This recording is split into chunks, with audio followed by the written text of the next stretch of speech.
This is the Roots and All podcast, and I'm your host, Sarah Wilson. Join me as I talk about all aspects of gardening with some of the top horticulturists from around the world. Hello and welcome to this episode, where my guest is Tom Hirons, a poet whose work resonates deeply with the primal and ungovernable forces of nature, the human condition, and the intersections where they meet. His writing, including the much-lauded poem Sometimes a Wild God, stirs something ancient within, reminding readers of the chaos and beauty that lie at the heart of existence. In this conversation, we delve into the inspirations and philosophies behind his work, exploring the wild, untamed forces that shape his poetry and his perspective on creativity. Well, I'm 51 now, and I live in South Devon, but I grew up in East Anglia, kind of in the middle of nowhere, on the Suffolk-Norfolk border. And yeah, without giving you my whole life history, I moved when I was 17, went up to Scotland for 20 years. So I was there till I was like 37. Then I moved down to Wales. I was there for a little bit.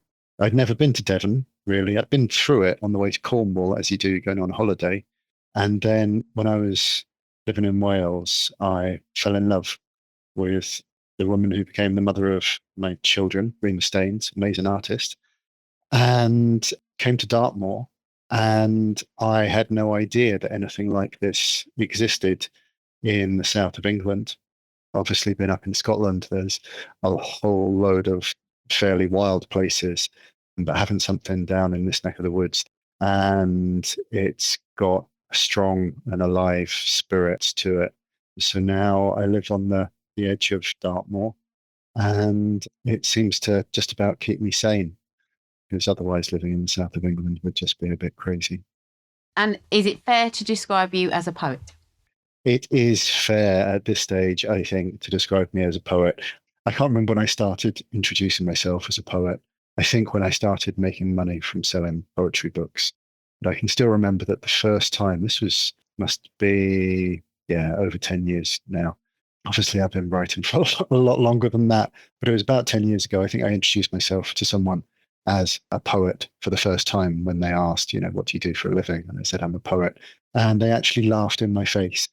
And I could totally understand why, because it's such a ridiculous proposition to actually make a living from poetry.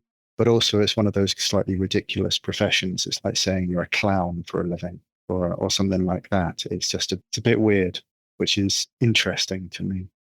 We have these certain things where we have a lot of ideas about what they're supposed to be like. And certainly the image of a poet is a complex one in this country. I love asking people when they think of a poet, what does a poet look like? When you think of a poet, what does a poet look like to you? Well, immediately I have to say floppy hair, don't I think? Floppy hair, for sure. Yeah. Are they healthy or are they unwell? I think they're probably a little bit tortured, so they might not be in the best of health, that, they may have to kind of go through certain rites of passage involving substances. I don't know. I mean, yeah, I'm just spouting all the stereotypical stuff about tortured poets. So. But that's what we have. That's mostly the image. It's a bit more nuanced when you ask people from other countries because they have different inheritances. But in this country, you talk about a poet and it's someone who's basically the profession that's away with the fairies. And my favorite question is, would you trust a poet to fix your car? Not a chance. I remember I had a friend I used to try and help him do some stuff every so often, and he said I was as much use as a chocolate spanner. And I think back then I probably was, and that's how we expect poets to be. So I'm interested in reimagining the image of a poet a bit, to have a bit more life force and a bit more sense of being involved in this world, as well as, all the complicated involvement with, the other world or whatever it is. And I remember when I came across poetry of Pablo Neruda, a Chilean poet in my 20s. And like most people, when I was at school, I was introduced to poetry at the local comprehensive in Bungay, where I grew up. I couldn't make head or tail of it. And the stuff they taught us was all very strange. And I think they tried to get us to write sonnets and things like that. And we read some stuff about First World War poets. But didn't touch me at all. And it was only in my 20s when I came across, Pablo Neruda. Suddenly this kind of poetry that I could imagine being spoken, in bars, the poet standing on the table or down at the docks or in the mines. And it was the kind of poetry that wasn't embarrassing. You could just imagine it moving normal people, not intellectuals or the extremely well educated or the rich. I could imagine it moving them to tears and to passion. And I thought, this is the good stuff. This is where I want to go.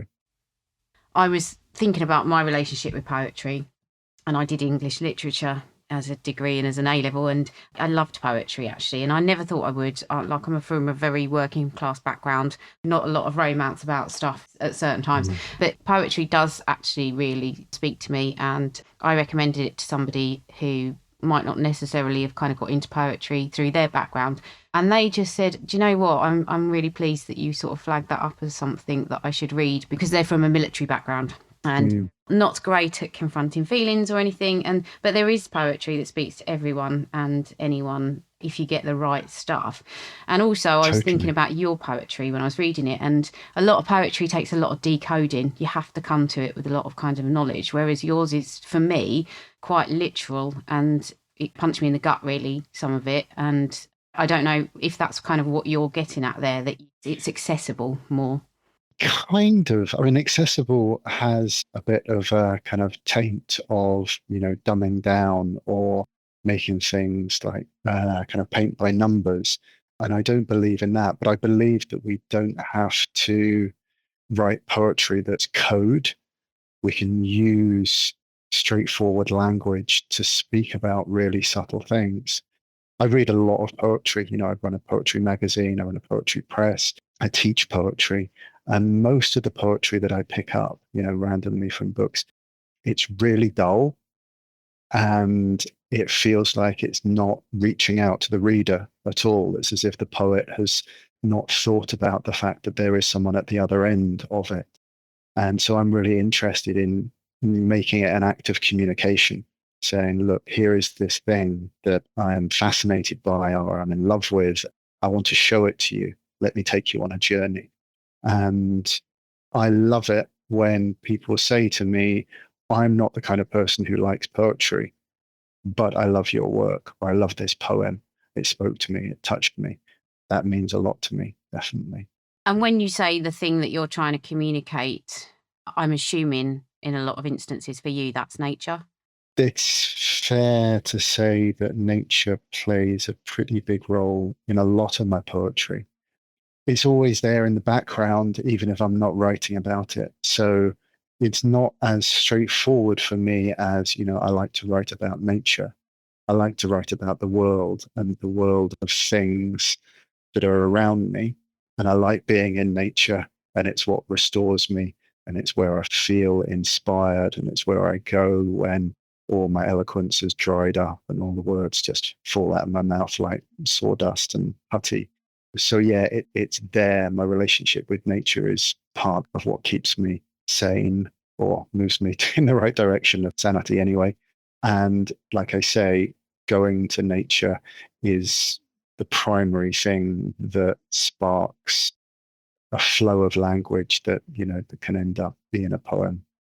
And specifically, I'm going to focus on Sometimes a Wild God because it's the one that I've looked at the most. And the reason I got in touch with you was because you cropped up on a newsletter, and then we connected on LinkedIn, and it seemed quite serendipitous. But the poem that I was introduced to you via was Sometimes a Wild God, and I can't possibly begin to translate it for people, and they will need to read it and take what they will from it. And I'm sure you have meaning behind it that people will maybe never get access to because it's so personal. But given the fact that our environment is very much in a mess, there was one kind of line in it that really struck me, and it really got me.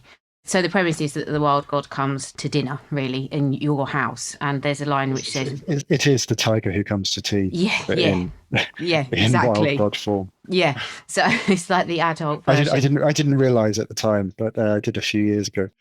Oh, didn't you? Oh, that's interesting. No, no. So anyway, you've got this wild god tiger at your table, and and one of the lines says, "I haven't much, you say, and give him the worst of your food," which for me was just like, oh, ouch. It really encapsulated this kind of rightful shame that we have Mm, around the way that we've mistreated the wild things. And it was like, there's this kind of petty selfishness. We can't stop giving up things, not even for the benefit of this wild being. And I kind of thought that really encapsulated our approach to the environment. Is that the premise behind it on a it's, higher it's, level? it's one of them for sure. I mean, the whole thing, because I don't like to talk about the poem too much because I don't want to tell people what it means. But that line for me, when I think of it, and I remember when I was writing it, there was that very much the relationship between this human and this wild god, and just that miserliness, even in the face of this extraordinary encounter, that any sense of dignity or integrity or generosity, hospitality was dead at that point. I'm a big believer in hospitality as a great virtue and one of the foundation pieces of a healthy society, that you give the stranger the best of what you have. And, having lived a little bit in other countries and experienced it there, I'm appalled at how ungenerous a lot of us are when people come to our houses. I could talk about that for hours and get into more nuance because it is very, very different in different places and in different classes and stuff. So certainly that sense of, yeah, we've lost the way to be generous and to appreciate moments where you bring out the best. In the poem, it's your food, but the best of yourself with our people, with our families, and with the environment, and with our interactions with our children. Are we giving the best of our food, or are we giving the worst of our food? What are we saving it for?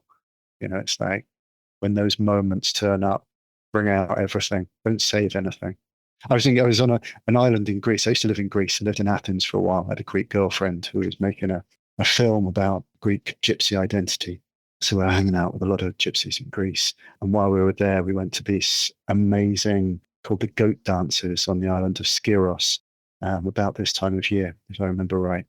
And long story short, they dance in the streets for 3 days and nights, covered in bells and kind of beating each other with sticks, and covered in sheep skins, and they wear the masks of stillborn goat skins and things. But we got talking to this fisherman from the island and ended up going back to his house and met his wife at some ungodly hour of the morning. And we had met him, a couple of hours before, and he ended up bringing out, as soon as we came into the house, he brought out a bottle of brandy that he'd been saving for about 30 years, and without a second thought, poured it for us as if we were royalty. And I thought, there is some grace and beauty here that is so precious. And yeah, it touched me deeply. So I think that's part of where that line came from as well. And also, talking about that festival, I got the feeling that you should be more unbridled and that we should live more on the wild side through that poem. Is that fair to say? It's fair to say that's something I'm interested in. And the last 18 months, I've been working on a book actually kind of exploring wildness, because the word wild is one which we use in all sorts of different ways. And, a lot's been written about it, a lot's been said. What is it to live with wildness? There are some marvelous things about that, and there are some fairly problematic things about that. So it's not straightforward, but certainly living with aliveness, that's dear to my heart for sure. One of the things that I teach in my poetry writing, teaching as much as anything, is just carrying that awareness of we might not get another day, another week, another month, whatever. We simply don't know. So why hold back? Why hold the secrets close to our chest when we could be trying to communicate them to one another?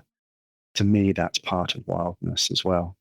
Not living with the assumption that we will be here for any length of time, and seizing life. Yeah.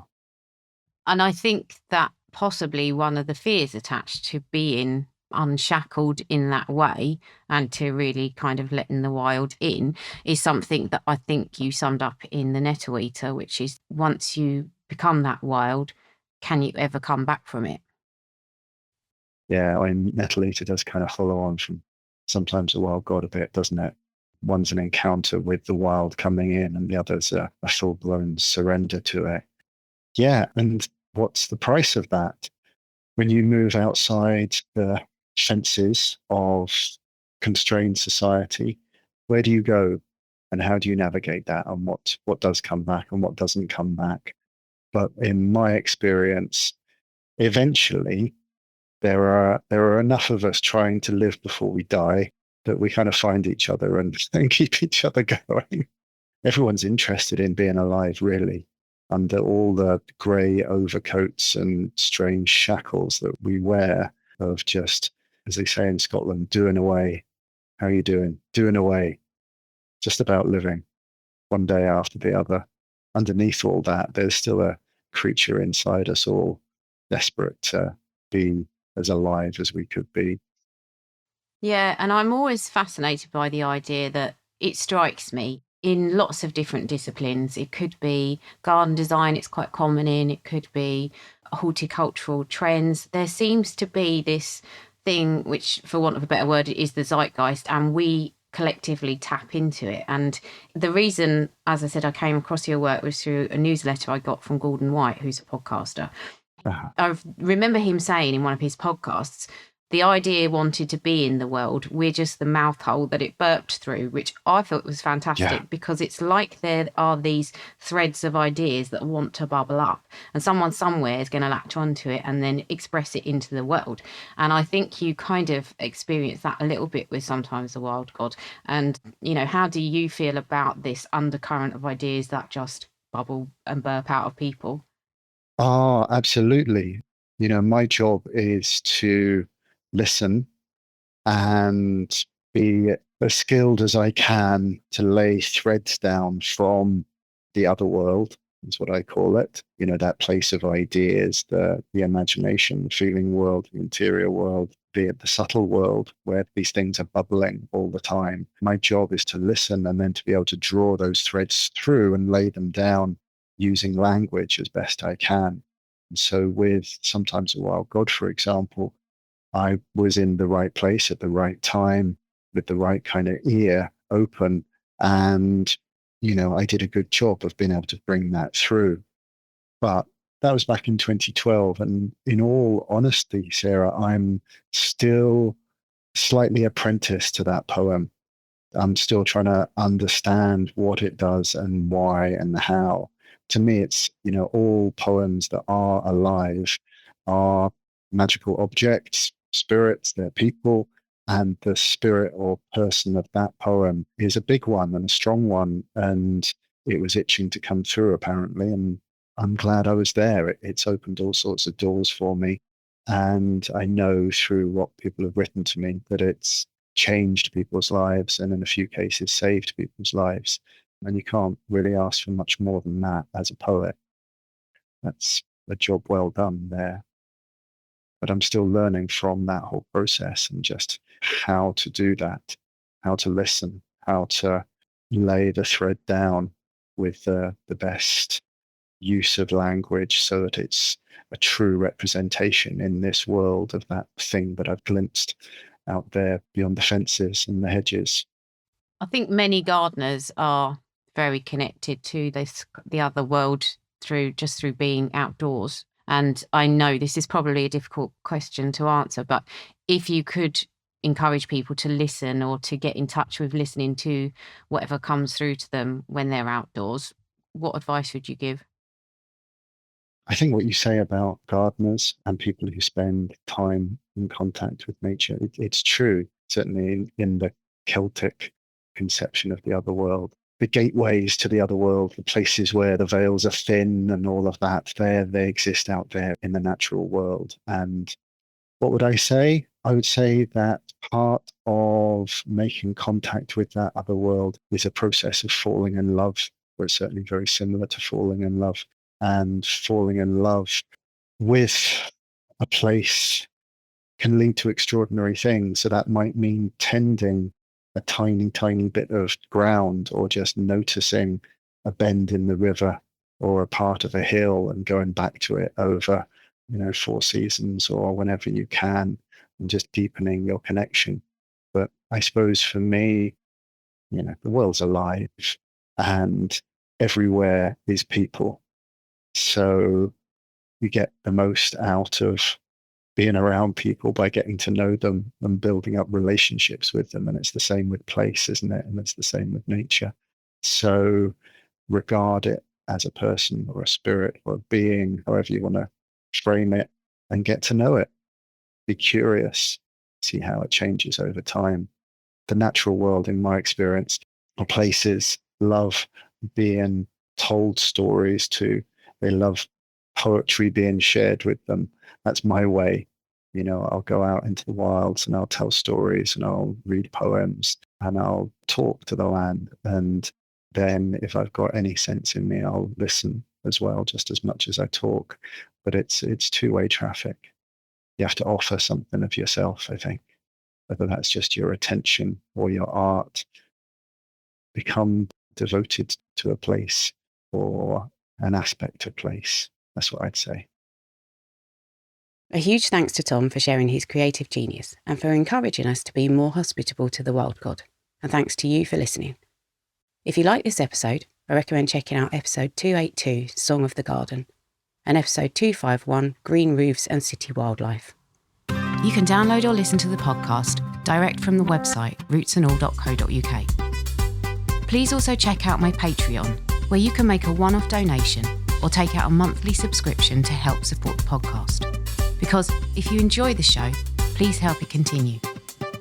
I also have a GoFundMe where you can make a one-off donation. Even a one-off donation of £1 helps, and I'll be really grateful for your support. So please go to Patreon or GoFundMe and search for Roots and All Podcast.